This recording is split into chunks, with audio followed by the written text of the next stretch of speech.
आज ही Doubtnut app download करें। Doubtnut पर होगा अब आपके सभी मैथ्स, केमिस्ट्री, फिजिक्स और बायोलॉजी डाउट्स का सफाया। बस अपने क्वेश्चन की फोटो खींचो, उसे क्रॉप करो और तुरंत वीडियो सोल्यूशन पाओ। Download now. क्वेश्चन में पूछा जा रहा है, how did Alfred Hershey and Martha chase arrive at the conclusion that DNA is the genetic material. तो यहाँ पर हमारे जो हर्शे एंड चेज हैं, उन्होंने एक बहुत ही सफलतापूर्वक ऐसा एक्सपेरिमेंट करा था जिससे कि अनइक्विवोकल मतलब यहाँ पर कि किसी के भी दिमाग में अब कोई भी संदेह नहीं रहा कि डीएनए के अलावा भी कोई जेनेटिक मटेरियल है। ठीक है, तो जेनेटिक मटेरियल हमारा डीएनए ही होता है, इसमें कोई दो राय नहीं रही। ऐसा एक्सपेरिमेंट करा था हमारे हर्शी और चेज ने। इन्होंने यूज क्या करा? इन्होंने यूज करा हमारा बैक्टीरियोफाज। क्या ये एक बैक्टीरिया है? नहीं, ये तो बैक्टीरिया को खाने वाला एक वायरस है। जी हाँ, ये एक वायरस है। इसके अंदर अगर हम वायरसेस की बात करें, ठीक है, तो यहाँ हम बेसिकली पूरा का पूरा हर्शी एंड चेज एक्सपेरिमेंट को समझा ही देते हैं कि इन्होंने करा क्या था। वायरसेस की अगर मैं बात बताऊं तो ये हमारे क्या होते हैं? Nucleo protein particles. ठीक है, हमें पता है ये बॉर्डर लाइन पर होते हैं हमारे नॉन लिविंग और लिविंग ऑर्गेनिजम्स के। तो ये क्या है? Nucleo protein particles. इनमें इनकी बॉडी जो बनी होती है वो, इनमें एक न्यूक्लिक एसिड होता है जिसको एनकैप्सुलेट कौन करता है? हमारा प्रोटीन। ठीक है, प्रोटीन एक कैप्सूल टाइप फॉर्म कर देता है जिससे कि हमारा न्यूक्लिक एसिड, जो कि ज्यादातर केसेस में आरएनए होता है, वो हमारा सेफ गार्ड रहता है। तो यहाँ पर आप देख सकते हैं कि यहाँ हमारे बैक्टीरियोफाज के पास, मान लीजिए ये मैं यहाँ पर बड़ा सा एक डायग्राम बनाऊं, तो ये हमारा जो बॉडी है इसकी, ठीक है, ये जो रेड कलर में आपको बॉडी दिखाई दे रही है, ये है हमारी प्रोटीन की बनी हुई। और प्रोटीन में आपको पता होगा कि सल्फर कंटेनिंग हमारे अमीनो एसिड्स होते हैं, जैसे कि सिस्टीन और मिथियोनिन। तो यहाँ पर अगर हम बात करें इस प्रोटीन के अंदर भी, प्रोटीन जो केसिंग है यहाँ पर, या जिसे हम कैप्सूल बोल रहे हैं, इसके अंदर भी यहाँ पर सल्फर कंटेनिंग अमीनो एसिड्स होंगे। ठीक है, सल्फर कंटेनिंग अमीनो एसिड्स होंगे। तो यहाँ पर हमने इसकी बात कर ली कि यहाँ पर हमारा सल्फर हो सकता है। अब मैं बात कर लेता हूँ इसके अंदर क्या प्रेजेंट है। अंदर मैंने बनाया इसका जेनेटिक मटेरियल। ठीक है, जेनेटिक मटेरियल क्या होगा? जेनेटिक मटेरियल होगा हमारा डीएनए। ठीक है, यहाँ आप मान के चल रहे हैं कि हमारे बैक्टीरियोफाज में कैसा हमारा क्या है? बैक्टीरियोफाज में हमारा जो जेनेटिक मटेरियल होता है वो होता है डीएनए। तो डीएनए है यहाँ पर।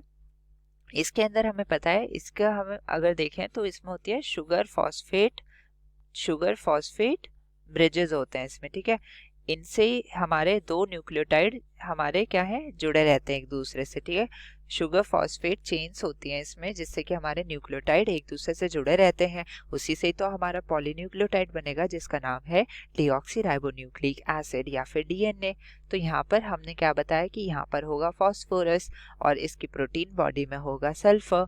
अब हमें ये भी पता है केमिस्ट्री से कि हमारे सल्फर और फास्फोरस, इनके रेडियो एक्टिव आइसोटोप्स भी होते हैं। सल्फर का जो रेडियो एक्टिव आइसोटोप है उसके आगे हम लिखते हैं सल्फर 35। ये 35 इसका मास नंबर है।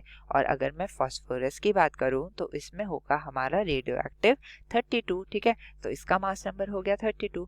तो ये जो दो हैं, ये हमारे सल्फर और फास्फोरस के दो अलग अलग रेडियो आइसोटोप्स हैं।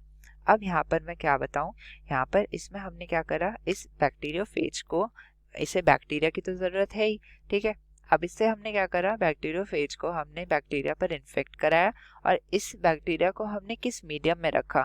जो हमने न्यूट्रिएंट मीडिया दिया था, ठीक है, मीडिया कल्चर जो होता है, उसमें हमने इन दोनों को डाल दिया। ठीक है, सल्फर और प्रोटीन, जो सल्फर और फास्फोरस है यहाँ पर हमारा रेडियो एक्टिव, उसको हमने डाल दिया इस मीडिया में। तो क्या होगा, अब यहाँ पर बैक्टीरिया जब भी आगे हमारा बढ़ेगा, और बैक्टीरिया पे फीड करने वाला कौन है? बैक्टीरियोफाज। तो ये भी तो अपना न्यूट्रिशन इस बैक्टीरिया से ही डिराइव करेगा। तो बेसिकली न्यूट्रिशन क्या, बेसिकली ये है कि ये अपनी कॉपीज बनाएगा। तो जो भी प्रोटीन पार्टिकल्स बनेंगे, न्यूक्लिक एसिड पार्टिकल्स बनेंगे, उनमें जो सल्फर और फास्फोरस आएगा वो इस मीडिया से ही तो आएगा इनडायरेक्टली। तो यहाँ पर अगर मैं बात करूं तो यहाँ पर मैंने क्या करा, इसके मीडिया में ये सल्फर और फास्फोरस रेडियो एक्टिव आइसोटोप्स डाल दिए। अब यहाँ पर देखिए, यहाँ पर हमने सबसे पहले क्या करा, एक में हमने डाला सल्फर का रेडियो आइसोटोप। ठीक है, हमने सल्फर का डाला, तो यहाँ पर क्या हुआ, ये हमने रेड जो लेबल कर रखा है यहाँ पर रेड कलर से इसकी बॉडी, और ब्लैक से हमने अपना जेनेटिक मटेरियल दिखा रखा है। रेड से जो लेबल्ड है वो रेडियो आइसोटोपी है, यानी कि यहाँ पर हम इसे ऑटो रेडियोग्राफी होती है एक, जिससे कि हम जो रेडियो आइसोटोप्स हैं, ये रेडिएशंस जो छोड़ते हैं, हम उसे ट्रेस कर सकते हैं। तो इस टेक्निक से हमने देखा कि ये जो हमारा बैक्टीरियोफाज है, ये हमारे बैक्टीरिया सेल पर आया, इसने इन्फेक्शन करा। फिर इसके बाद इन्फेक्शन करने के बाद होता क्या, इन्फेक्शन में बेसिकली अपना जेनेटिक मटेरियल इस बैक्टीरिया के अंदर इनपुट कर देगा, ठीक है। तो ये इसके अंदर ऐसे जा चुका है, ये आप देख सकते हैं। अब इसके बाद हमने ब्लेंडिंग करी। ब्लेंडिंग मतलब बेसिकली हमने इसे इतनी विगरसली शेक करा। शेक करने से क्या होगा, जो इसके ऊपर की ये प्रोटीन बॉडी है वो यहाँ से अलग हो जाएगी। देख सकते हैं आप, ये अलग हो चुके हैं, ठीक है। अब इस बॉडी के अंदर, यानी कि इस बैक्टीरिया के अंदर यहाँ पर क्या आ चुका है, हमारा वायरल जेनेटिक मटेरियल आ चुका है। अब अगर मैं यहाँ पर देखूँ इस बैक्टीरिया को, ठीक है, तो बैक्टीरिया में जब हमने सेंट्रीफ्यूगेशन करके बैक्टीरिया आइसोलेट करा, तो यहाँ पर हमें क्या देखने को मिला कि यहाँ कोई भी रेडियो एक्टिविटी शो नहीं हो रही है, क्योंकि यहाँ पर हमारा सल्फर की प्रेजेंस ही नहीं है। हमें पता है हमने डाला था सल्फर का रेडियो आइसोटोप, जो कि इसके प्रोटीन में होगा, यानी कि प्रोटीन हमारा कभी भी जेनेटिक मटेरियल हो ही नहीं सकता, क्योंकि वो तो ट्रांसफर ही नहीं हुआ है हमारे सेल के अंदर। तो यहाँ पर अगर मैं देखूं, इसका जो सुपरनेटेंट था, सेंट्रीफ्यूगेशन करा तो जो हैवियर पार्टिकल्स थे वो तो हमारे बैक्टीरिया के थे। अब इसके ऊपर हमारा क्या हुआ, जो सल्फर के प्रोटीन केसिंग्स थी वो हमारी सुपरनेटेंट में आ गई। तो यहाँ पर वो ऊपर हमें देखने को मिला कि ये हमारा सुपरनेटेंट में रेडियो एक्टिविटी शो कर रहा है, यानी कि हमारा जो प्रोटीन का पार्ट है वो हमारे बैक्टीरियल सेल के अंदर नहीं गया है। अब अगर सेम केस में यहाँ पर फास्फोरस में देखो, तो फास्फोरस का रेडियो आइसोटोप डाला, तो यहाँ पर जब इन्फेक्शन करा, तो देखिए यहाँ पर रेड पार्ट से हमने डीएनए को लेबल कर रखा है, क्योंकि यहाँ पे फास्फोरस मौजूद है। तो यहाँ पर हमने क्या करा, इसको जब इंजेक्ट करवाया इसके अंदर, तो यहाँ पर ब्लेंडिंग के बाद प्रोटीन केसिंग्स अलग हो गई, और पर यहाँ पर सेंट्रीफ्यूगेशन के बाद जो सेल्स थे, सेल्स के अंदर क्योंकि वायरल डीएनए आ गया, और वायरल डीएनए लेबल था किससे, हमारे फास्फोरस के रेडियो आइसोटोप से, तो वो हमारी रेडियो एक्टिविटी शो कर रहा था।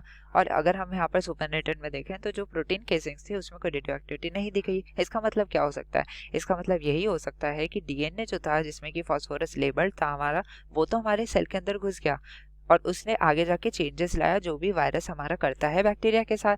पर यहाँ पर अगर मैं सल्फर लेबल्ड की बात करूँ, तो सल्फर लेबल्ड वाले ने कुछ भी ऐसा नहीं शो करा, कोई भी रेडियो एक्टिविटी शो नहीं करी, यानी कि वो इसके अंदर गया ही नहीं। तो यहाँ पर हमारा आंसर क्या बन जाता है, आंसर हमारा ये बन जाता है कि ऐसे इन्होंने शो करा कि सिर्फ हमारा जो डीएनए का पार्टिकल है वो ही हमारा ट्रांसफर होता है इस बैक्टीरियोफाज से इस बैक्टीरियल सेल में, और आगे जाके यही हमारी प्रोजेनीज को जन्म देगा, जो भी वायरल प्रोजेनीज आएंगी इसके बाद।